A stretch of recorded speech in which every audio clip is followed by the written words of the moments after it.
है अगर गुरुवर का सानिध्य पाना तो विद्यासागर.गुरु पर जरूर आना। ओम नमः सिद्धेभ्यः। ओम नमः सिद्धेभ्यः। अहिंसा परमो धर्म की, आचार्य गुरुवर श्री कुंद कुंद भगवान की, आचार्य गुरुवर श्री ज्ञान सागर मुनि महाराज की।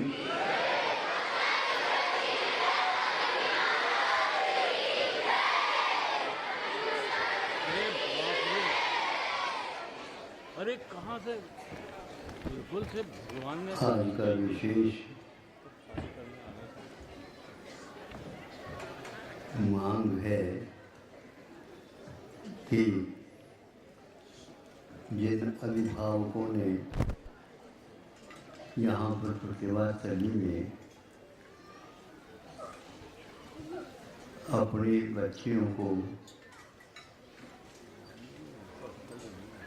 शिक्षण एवं संस्कार हेतु साहस करके समर्पित किया है, हमेशा के लिए नहीं, कुछ सीमा तक, किंतु वह दृश्य को याद रखें।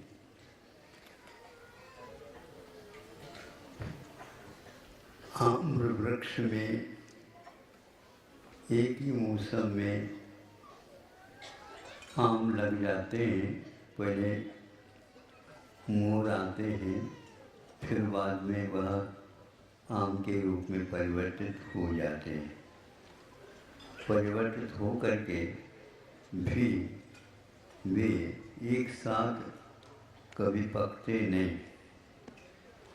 कभी कभी होता ऐसे है, पहले ही कई लोग पक जाते हैं। ऐसा ही प्रतिभा स्थली में आए तो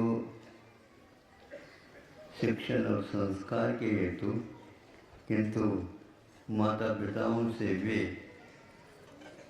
उनको कहला करके यहीं के यहीं रहने के भी भाव बना रहे हैं।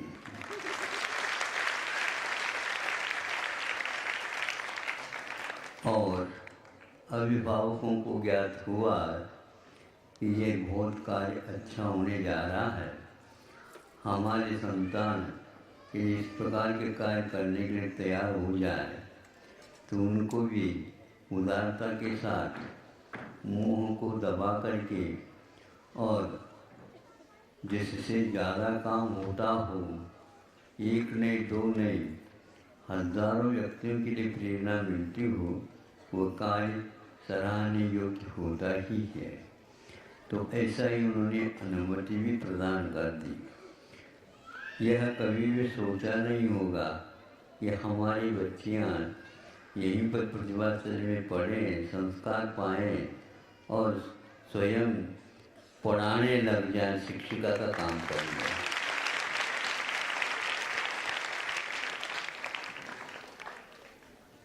ये निश्चित था।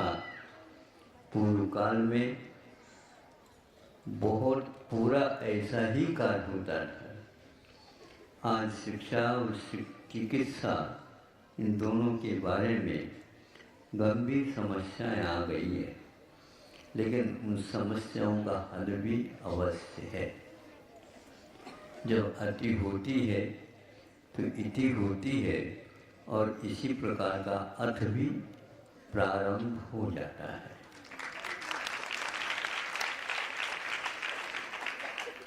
अच्छे कार्य के लिए अच्छे संकल्प की भी आवश्यकता है, और अच्छे संकल्प मात्र लेकर के बैठ जाए तो काम नहीं होता। ये विकल्प छोड़ना पड़ता है। जिस दिशा का संकल्प है, उस दिशा की ओर रात दिन उसका प्रयोग प्रारंभ हो जाता है। स्वप्न में भी होता है, कथन में भी आता है, सोचने में भी आता है, देखने में भी आता है, प्रेरणा लेने में भी आता है और प्रेरणा देने में भी आता है। हर तरफ से उसी एकमात्र लक्ष्य को पूर्ण करने का पुरुषार्थ प्रारंभ होता है।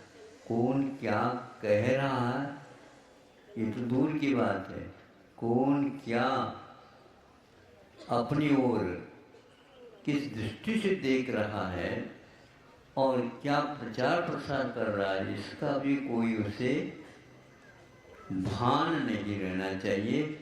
ऐसा ही प्रतिभा स्थली में कुछ कार्यकर्ता कार्य करने में लगे हैं।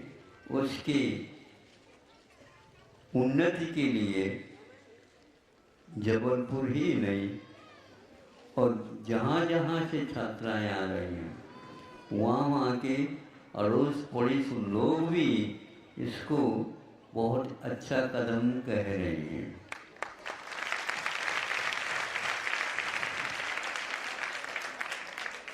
ये तो अनुमोदन के लिए ताली बजाने वालों का भी लक्ष्य रहता है कि हमें भी इसमें से कुछ न कुछ तो लाभ मिले।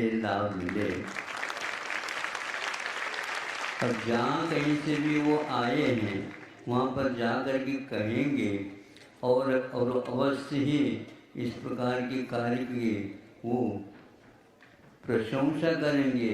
इस प्रशंसा से मतलब नहीं, हर एक व्यक्ति इससे परिचित हो जाए और वह वहीं पर रह करके इस प्रकार के वातावरण को बना सकता है। ये तो केवल उदाहरण के रूप में, इससे कुछ भारत का जल्दी काम नहीं होने वाला। इससे प्रेरित हो करके वह जैसे खरबूजा का मौसम रहता है और खरबूजा को उगाने वाले जो माली वगैरह रहते हैं या यूँ कह किसान होता है तो उसको वह लगाता है, वो बड़े हो जाते हैं और एक आध पकने लग जाता है। उसको देख करके दूसरे भी खरबूजा अपने आप ही रंग बदलने लग जाते हैं। हम तो इसी बात की प्रतीक्षा में हैं कि ये खरबूजा इस प्रकार पखें, रंग बदले और अंतरंग में ये ठान ले भगवान भारत ने क्यों सर्वत्र इसकी खुशबू।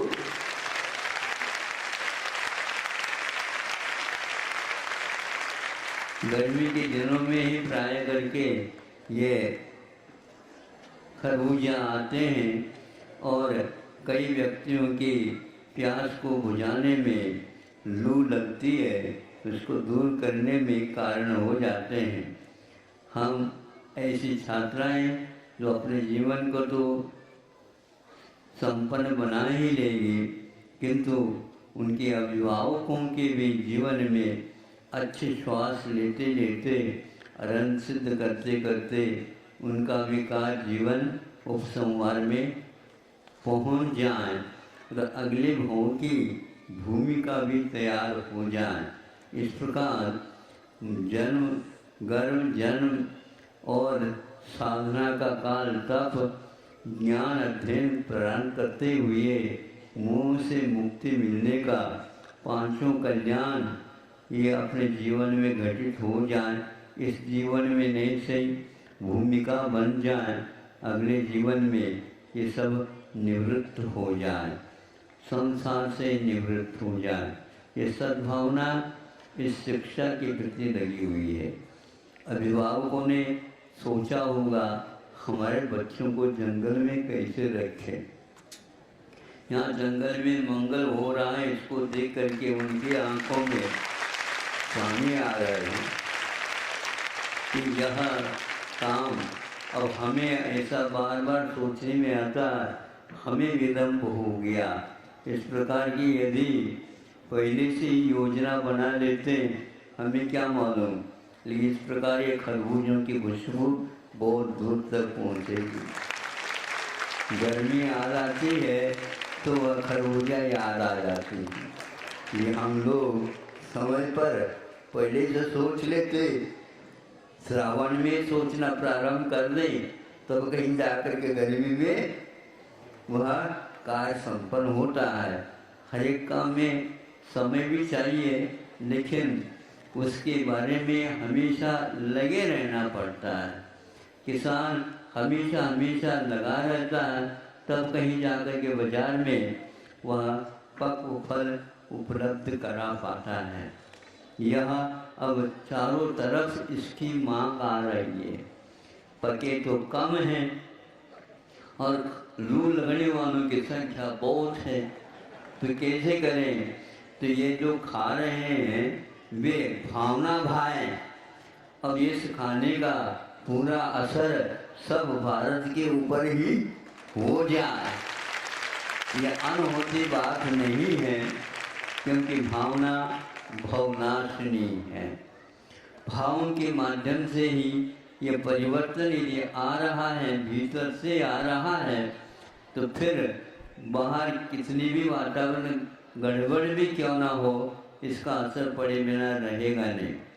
नेता लोगों के मन में भी ये बात अब ठान ली उन लोगों ने भी कि नहीं, शिक्षा की पद्धति में हमने जो आलस किया, प्रमाद किया, उसके परिणाम हमें देखने को, अनुभव करने को उपलब्ध हो रहे हैं।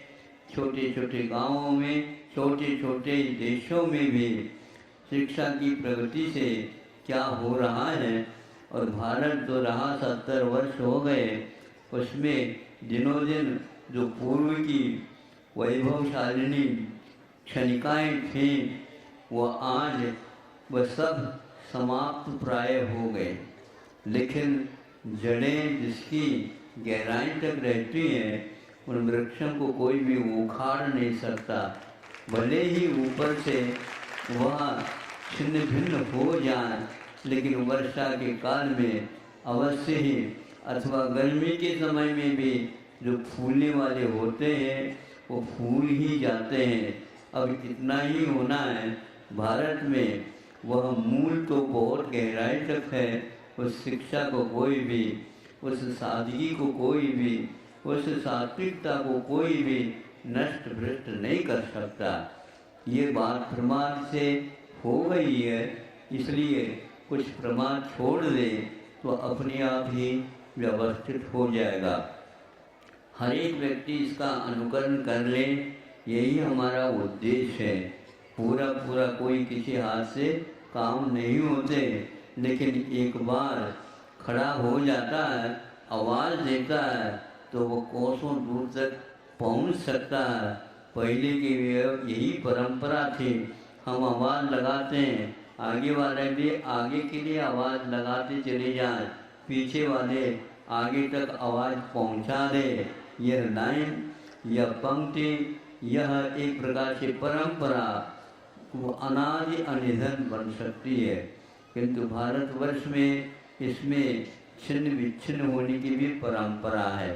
आज वह सप्तम काल के पास पहुंचने वाला यह पंचम काल है। कलिकाल जिसको बोलते हैं, कलिकाल क्या, ये कलह काल है। कलह का अर्थ अध्यात्म से कलह करना, विषय वासना का एकमात्र लक्ष्य रहता है। उसमें भी असंख्यात ऐसे अवसर्पणी के बाद एक काल और आता है जिसको हुंडाव सर्पणी बोलते हैं।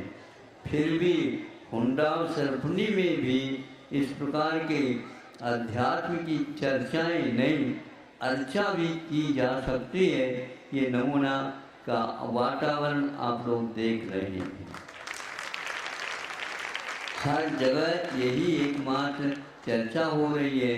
हमारे देश में आप हमारे देश कहते हो, वह विश्व भी कह रहा है हमारा भारत को क्या हो गया है, क्योंकि उसी के माध्यम से यहाँ सूर्य उदय हो जाता है तो दूर तक उसकी किरणें फैल जाती हैं, उसका आलोक व्याप्त हो जाता है। उस आलोक में पूरी पूरी जो नींद जिसकी समाप्त हो गई है और सूर्य नारायण के दर्शन की अभिलाषा को लेकर के शयन करते हैं, रात में पूरी वह नींद भी नहीं लेते और प्रतीक्षा होती रहती है। भारत को भी लगभग ऐसा ही हो रहा है और विश्व को भी ऐसा हो रहा है। भारत जैसे देश यदि सो जाएगा, विश्व का या क्या होगा, विश्व तो खो जाएगा। इसलिए विश्व को खोना नहीं चाहते हो और तो भारत को तो जागना ही पड़ेगा। जागने में विलम्ब हो गया कोई बात नहीं, लेकिन ये जागता है तो सवेरा अपने आप ही हो जाता है। जब सवेरा आए तभी जागे, ऐसा कोई नियम नहीं। हम प्रातः काल से पूर्व से ही जागते जाएं, प्रार्थना करते रहें, सुप्रभात स्तोत्र पढ़ते चले जाएं। सबके जीवन में प्रभात का वातावरण चारों दिशा में फैल जाए, ऐसी भावना के लिए ही यह मनुष्य जीवन है। इसी प्रकार की परंपरा शिक्षा की यदि भारत में फैलती चली जाए, अवश्य ही भारत व अतीत का भारत जो कि विश्व के लिए गुरु कहलाता था, आज वह किसका शिष्य हुआ है पता नहीं लगता, किंतु संस्कार उसके अवश्य हैं। शेर तो शेर होता है, सोया है, और इधर उधर कुछ मृग जो हैं चिल्ला रहे, मनोरंजन कर रहे हैं, और एक बार अंगड़ाई ले सिंह, फिर देख लो क्या होता है। तो ऐसे अपने आप ही दुर्व्यसन और आदतें संस्कार सारे भग जाएंगे और वहाँ निश्चित रूप से पुनः प्रणाली हमारे सामने आ जाएगी। यह भविष्य की बात है। ये क्रियापद भविष्य में जब हमें हिंदी पढ़ाई जाता था, भविष्य की क्रियापद कौन होते हैं? गागेगी। सुन रहे हो आप? हाँ, हम भविष्य की क्रियापदों के बारे में निश्चित उस समय हो गए थे जिसमें गा गे गी लगेंगे तो वह भविष्य के प्रत्यय, ठा ठे ठी लगेगी तो यह अतीत की घटना होगी।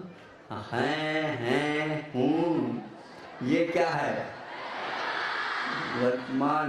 और आप लोगों के लिए भी है, आप हैं तो मैं हूँ, और मैं हूँ तो आप हैं।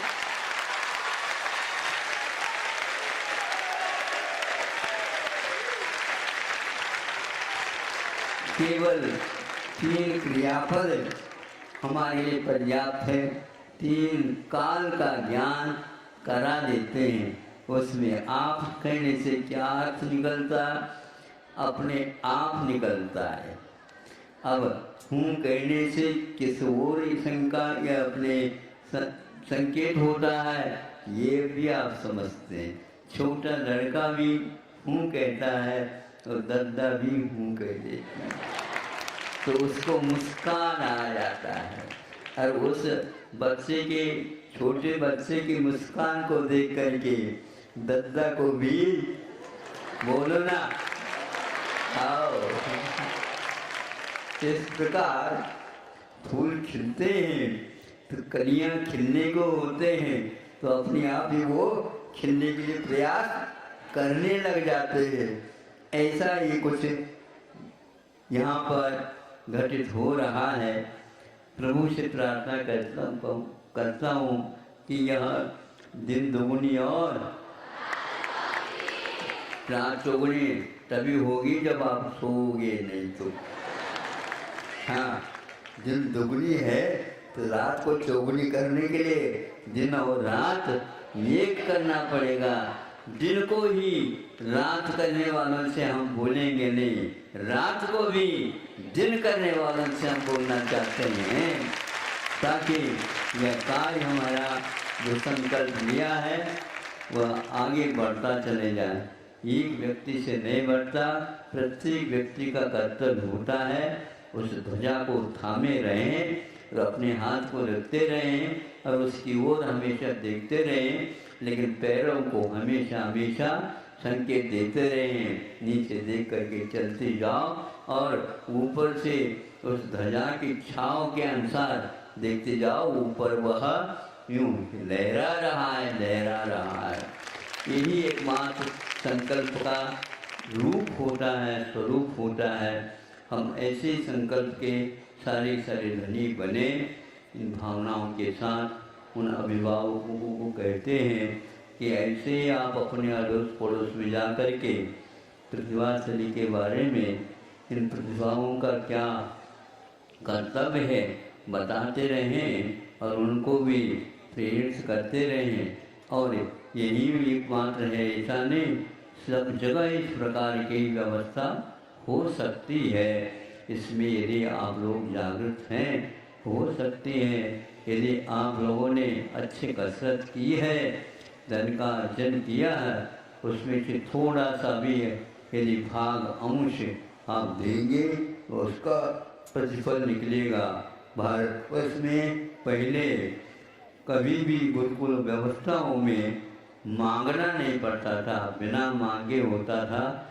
ऐसा ही लगभग आप लोगों ने बिना मांगे अपने चेतन धन को भी और जो उसके साथ पुरुषार्थ किया है उसको भी यहाँ पर लगा रहे हैं। और ये लगाने का इसलिए कि उसके माध्यम से वहाँ पर पुरुषार्थ सही होता रहेगा और ये परमार्थ की ओर इनकी गति होती रहेगी।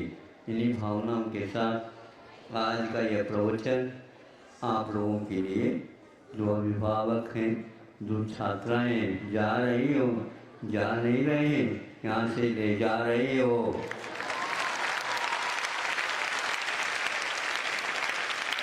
केवल संकल्प से आए थे। अब संकल्प को भी कल्पकाल के लिए सबके सामने दिखाने की आवश्यकता है और आप लोगों को देखने की आवश्यकता है। अहिंसा परमो धर्मः। एक छोटा सा बेटा है अक्षय जैन।